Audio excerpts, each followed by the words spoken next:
La fille a trouvé un emploi de cuisinière pour un milliardaire. Pour rembourser ses prêts étudiants, la gouvernante lui a dit qu'elle avait déjà renvoyé 30 cuisiniers ce mois-ci. Mais la fille était très confiante, car elle venait de gagner le championnat de cuisine. Elle dansait et cuisinait en même temps dans la cuisine. Mais le milliardaire n'avait même pas goûté à la nourriture, qu'il a décidé de la renvoyer. La raison était qu'elle avait laissé une note mystérieuse dans la cuisine, avec des instructions pour le riche. Cela a rendu le riche très irrité. Il souffrait d'un trouble obsessionnel compulsif très sévère. Il exigeait que toutes les lumières de la pièce soient alignées. Chaque objet devait être placé à l'emplacement désigné. Après avoir goûté un morceau de la nourriture préparée par la fille, la délicieuse nourriture a immédiatement changé son avis. Il a demandé à son assistant de garder la cuisinière d'hier, mais l'a averti de ne jamais laisser de note à nouveau. Le lendemain, la fille a trouvé un portrait sur le mur.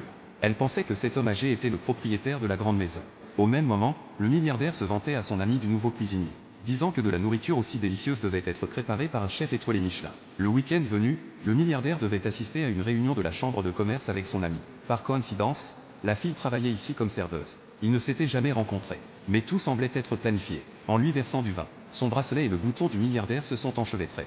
La fille s'est excusée sans cesse, mais le milliardaire a montré de l'impatience. D'un geste de la main, le bracelet familial de la fille s'est brisé. Elle a accusé le riche d'arrogance avec colère. Le milliardaire a immédiatement sorti un billet de banque énorme. Mais ce n'était pas le résultat que la fille voulait. Le lendemain, un nouveau nettoyeur est arrivé chez le milliardaire. Mais en raison des conditions de travail trop sévères, elle est partie furieuse après une journée de travail. La fille a finalement attendu son opportunité. Elle a dit à la gouvernante qu'elle voulait un travail à temps partiel comme femme de ménage. Après sa description exagérée, la gouvernante a accepté de la laisser essayer. Ainsi, elle a utilisé sa position de femme de ménage pour chercher quelque chose dans la chambre du milliardaire. Mais elle ne savait pas que son patron était déjà arrivé en bas dans sa voiture de luxe.